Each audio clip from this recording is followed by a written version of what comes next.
Gayon, ibubunyag ko sa iyo ang isang malupit na katotohanan tungkol sa buhay mo. Ang tunay na labanan ay hindi nasa labas. Hindi ito ang boss mo, hindi ang ex mo, hindi ang malamig na text o bumabagsak na merkado. Ang tunay na labanan ay nasa loob ng isipan mo. Araw-araw, hinahayaan natin mga malilit na bagay sirain ang ating kapayapaan, isang tumutunog na telepono, negatibong komento na estranghero, traffic. Nag-scroll tayo, nagko-compare, at agad nagre-react. Ibinibigay natin ang kapangyarihan na ating isip sa mga bagay na wala naman tayong kontrol.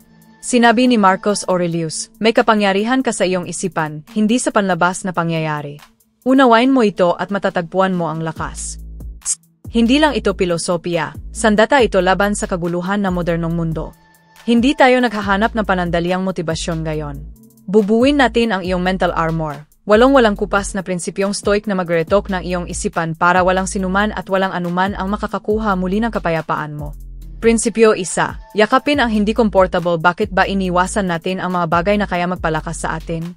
Ang lamig, ang katahimikan, ang komprontasyon, ang sakit. Tinatreto natin sila bilang kaaway imbes na guro. Hinubog tayo ng modernong lipunan para maging marupok. Hinahabol natin ang ginhawa, validation, at kagaanan, at sa bawat hakbang patungo sa sobrang comfort, unti-unting kinakain ang ating disiplina at tibay. Sa panahon kung saan ang mahina na wifi ay itinuturing na pagdurusa, ang comfort ay naging tahimik na lason. Pinapatulog nito ang potensyal mo, pinapalambot ang loob mo, pinapalimot sa iyo ang kakayahan mong tiisin ang bagyo. Sinabi ni Seneca, ang taong naghahanda sa sarili para sa problema ay inaagawan ito ng kapangyarihan. Kapag pinili mong tumapak sa hirap, ninanakawan mo ng pangilang takot. Hindi tayo takot sa malamig na shower, takot tayo mabasag ang routing. Takot tayo sa mental shock. Pero tulad ng kalamnan, lumalakas lang ang isip sa pamamagitan ng resistance. Tingnan mo si Marcus Aurelius, hinarap niya ang digmaan, salot, pagtataksil. Ngunit ang una niyang winakasan ay ang sarili niyang kahinaan. Doon nanggaling ang kanyang lakas. Isipin mo ito. Ang comfort ay parang malambot na sofa, kapag masyadong matagal kang umupo, nanghihina ka. Ang discomfort ay parang matigas na bangko, hindi comfortable, pero pinatatatag ka. Ang taong kusang pumapasok sa hirap ay hindi na tunay na naghihirap. Ginagawa niyang pagsasanay ang sakit. Para sa kanya, ang discomfort ay hindi kaguluhan, ito ay kalinawan. Simulan mo sa maliit.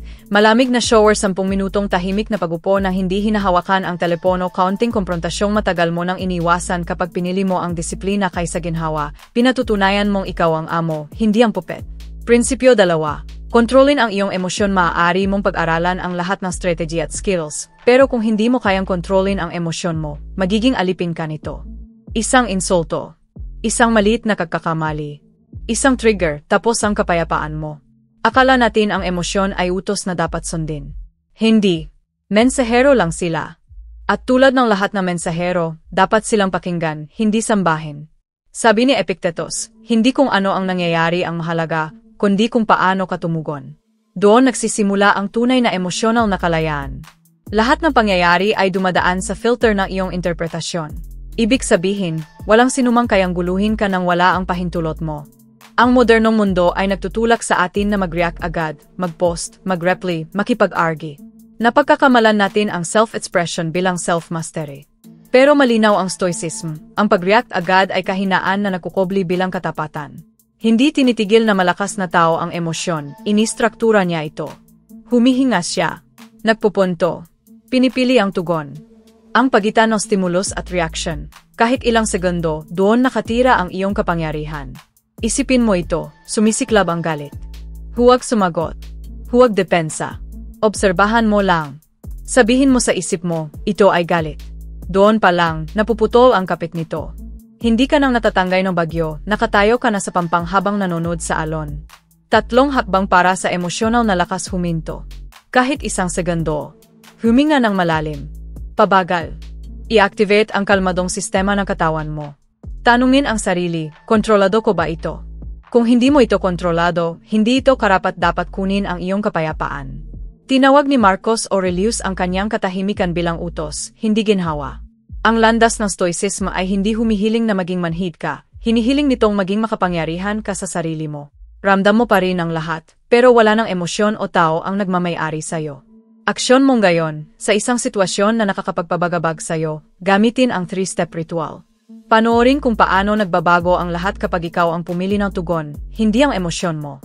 Prinsipyo 3. Huwag umasa sa katarungan. Ito ay maaring masakit pakinggan, pero ito ang katotohanan magpapalaya sa'yo. Hindi ka pinagkakautangan ng mundo ng katarungan.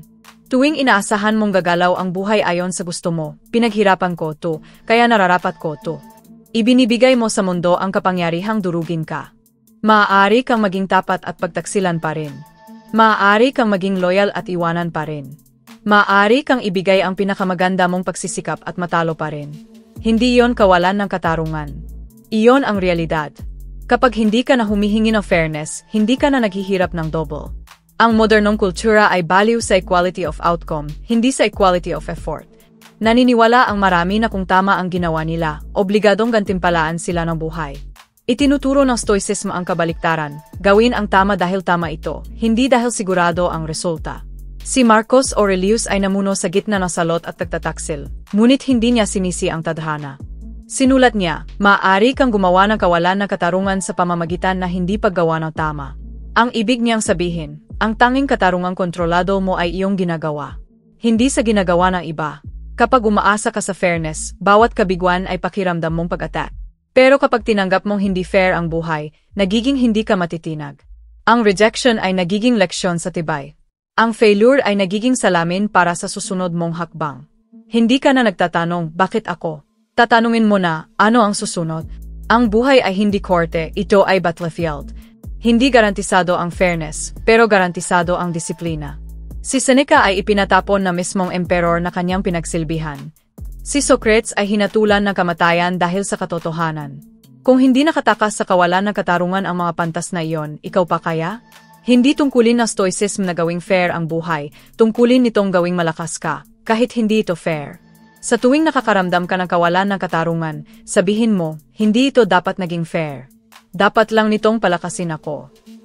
Prinsipyo 4. Ituon ang enerhiya sa iyong kontrolado. Gaano karaming oras ng buhay mo ang nasayang kakakontrol sa mga bagay na hindi mo naman pagmamayari? Iniisip mo ang sasabihin na ibang tao. Inaabangan mo ang reaksyon nila. Pinaplano mo lahat ng posibleng mangyari na para bang sumusunod ang universo sa schedule mo. At kapag hindi sumunod ang buhay, nagpapanik ka, nagrururok, nasisira ang kapayapaan mo. Ang totoo, karamihan na nagpapalito sa isip mo ay hindi mo kontrolado. Si Epictetus, ipinanganak na alipin, ngunit naging isa sa pinakadakilang pilosopo, ay nagtagumpay dahil sinunod niya ang isang simpleng aral. May mga bagay na nasa atin, at may mga bagay na hindi.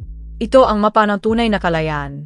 Nasa iyong mga kamay, iniisip mo, nararamdaman mo, ginagawa mo, disiplina mo, katangian mo, salita mo, hindi nasa iyong kamay. Opinyon na iba, resulta ang nakaraan, ang hinaharap, panahon, pagkilos ng mundo. Tuwing nalilimutan mo ang boundary na iyon, doon ka naghihirap. Hindi mo kontrolado kung ano ang sasabihin nila, pero kontrolado mo kung ano ang pinaniniwalaan mo tungkol dito. Hindi mo kontrolado kung mahal ka nila, pero kontrolado mo kung mamahalin mo ng may integridad. Pagod na pagod ang karamihan, hindi dahil mahirap ang buhay, kundi dahil nilalabanan nila ang mga laban na hindi naman sila dapat lumaban. Isa lang ang tanong na Stoic Warrior, kontrolado ko ba ito? Kapag hindi, bitawan. Hindi dahil mahina ka, kundi dahil banal ang iyong enerhiya.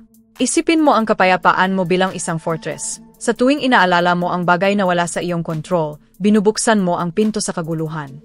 Pero kapag tinutukan mo ang tunay na iyo, ang isip, kilos, at karakter mo, nagiging hindi ka matitinag.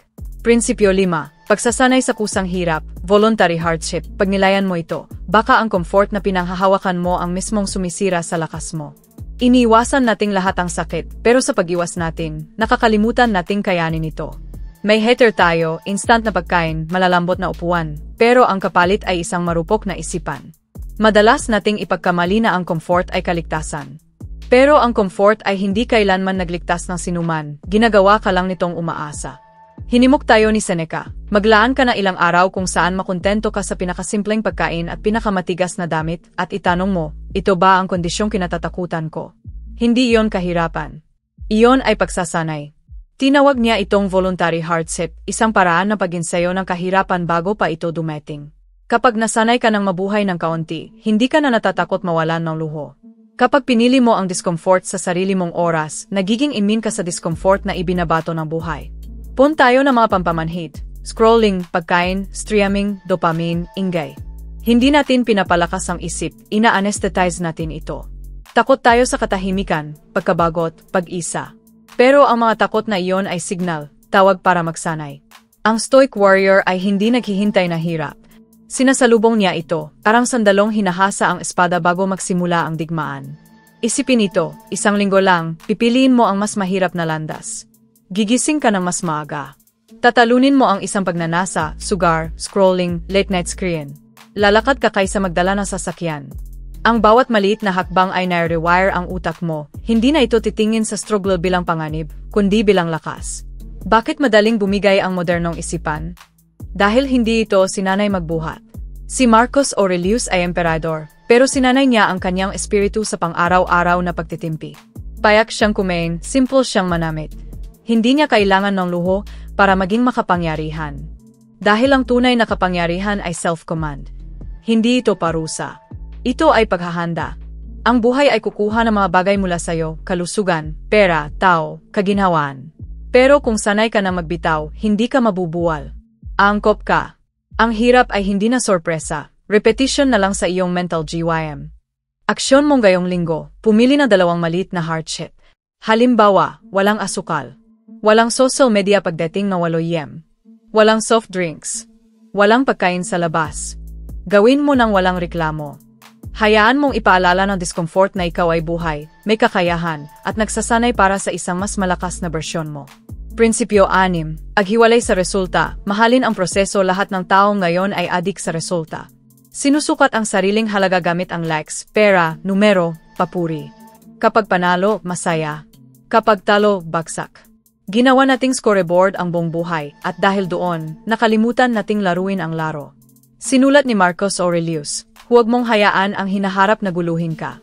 Haharapin mo ito gamit ang parehong isip na gamit mong gayon, kapag dumating na ito. Ito ang lunas sa modernong anxiety. Tuwing obsessed ka sa resulta, iniiwan mo ang kasalukuyan, ang tanging lugar na meron kang totoong kapangyarihan. Hindi mo kontrolado ang gantimpala. Ang kontrolado mo lang ay ang gawa. Hindi mo pagmamay-ari ang ani. Ang pagmamay-ari mo lang ay ang pagtatanim. Sa Stoicism, ang tagumpay ay produkto, hindi layunin. Isipin kung gaano kadalas mo sirain ang sarili mong progreso dahil gusto mong mangyari agad ang gusto mo. Nagsisimula ka ng proyekto, pero gusto mo na kaagad na ebidensya ng tagumpay. Naghihintay ka ng resulta, pero hindi pa sapat ang pagtatanim. Sabi ni Seneca, ang matalinong tao ay kontento sa kanyang bahagi, anuman ito, nang hindi hinahangad ang wala pa sa kanya. Hindi ibig sabihin ng detachment ang kawalan ng pakialam. Ito ay mastery. Ibig sabihin nito, nag-alaga ka sa proseso, pero hindi ikaw alipin na applause. At kapag nag-detach ka, may kakaibang nangyayari, luminaw ang focus mo. Nawawala ang mental pressure. Nawawala ang takot. Napapalitan ng presensya. Mas epektibo ka. Mas totoo. Mas matatag. Stoic practice. Tuwing umaga, isulat ang isang pangungusap. Ngayon, tututukan ko lang ang kaya kong gawin, hindi ang gusto kong mangyari. Doon nabubuo ang karakter. Doon tumitibay ang disiplina. Doon nagtatago ang kapayapaan. Mahalin ang proseso hindi dahil tiyak ang tagumpay, kundi dahil ginagawa kang hindi matitinag kahit mabigo. Prinsipyo 7. Memento mori, mabuhay ng may apoy. Karamihan sa tao ay namumuhay na para bang may walang hanggang oras sila. Inaantala ang mga pangarap. Dinidelay ang paghingi ng tawad. Pinapabukas ang mga pangarap. Nag-aksaya ng taon kakapaghanda sa halip na magsimula. Pero hindi naghihintay ang oras. Memento mori, alalahanin mong mamamatay ka. Hindi ito madilim.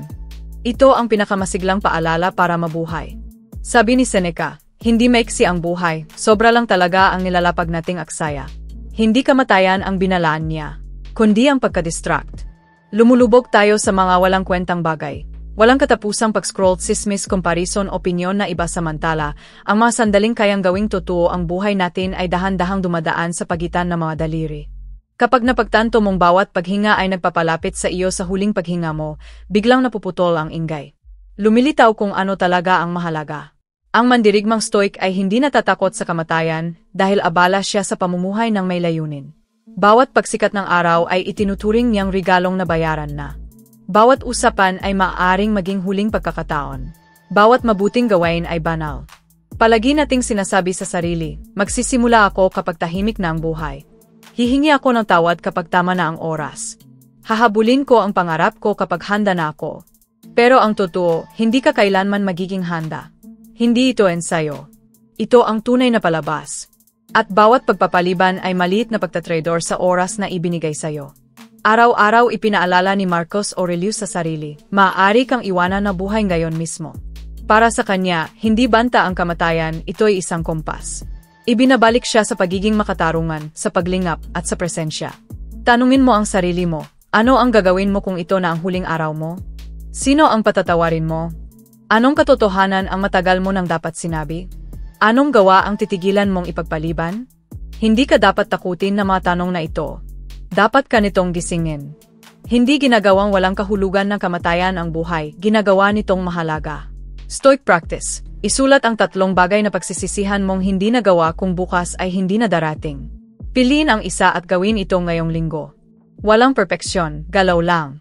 Mamuhay na parang hiram ang oras, dahil hiram nga ito. Prinsipyo 8. Mamuhay sa bertod, hindi sa pagpapatunay sa huli ng buhay mo, walang papuri o palakpak ang makapagliligtas sa'yo. Mabilis kumupas ang paghanga. Ang natitira ay ang taong pinili mong maging kapag walang nakatingin. Maraming tao ang namumuhay para sa approval ng iba, inaangkop ang sarili, binabago ang ugali, hinuhubog ang pagkatao dahil sa takot na hindi mapansin. Tinatanggihan na mandirigmang stoic ang kulungang iyon. Sinabi ni Marcus Aurelius, huwag mong aksayahin ang oras sa pagtalakay kung ano ang dapat maging mabuting tao. Maging isa ka. Alam niya na ang validation ay hindi matatag na yaman. Ang bertod, iyon ang kayamanang hindi nananakaw sa kaluluwa. Kapag ang halaga mo ay nakadepende sa approval ng iba, nagiging bilanggo ka ng kanilang pananaw. Pinipili mo ang maging gusto kaysa maging kagalang-galang. Ang maging nakikita kaysa maging totoo. At sa prosesong iyon, naubos ka. Ang stoic ay pumipili ng integridad kahit may kapalit, lalo na kung may kapalit. Pagsasabi ng katotohanan kahit mas madali ang kasinungalingan. Paggawa ng kabutihan kahit wala kang makukuha.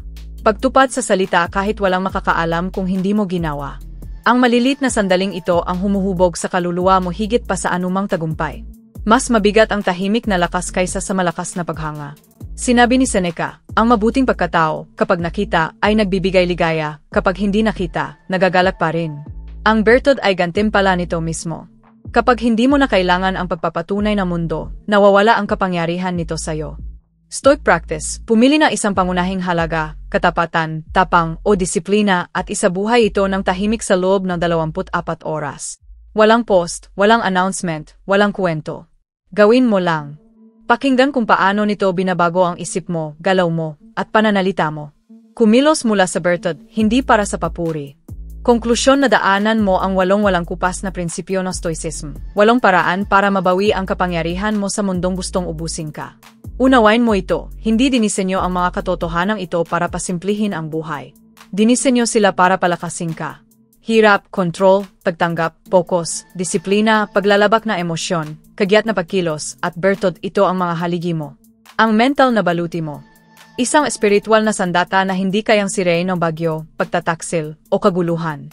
Hindi ang pagdiwas sa sakit ang layunin, kundi ang pagharap dito ng may dangal, tapang, at layunin. Hindi ipinapangako ng Stoicism ang kaginawaan. Ipinapangako nito ang kalinawan. At kapag naunawaan mong walang panlabas na puwersa ang makakasira sa kuta sa loob mo, nagiging pambihira ka, isang lalaking may malalim na kapayapaan, nakatayong hindi matinag sa gitna ng unos.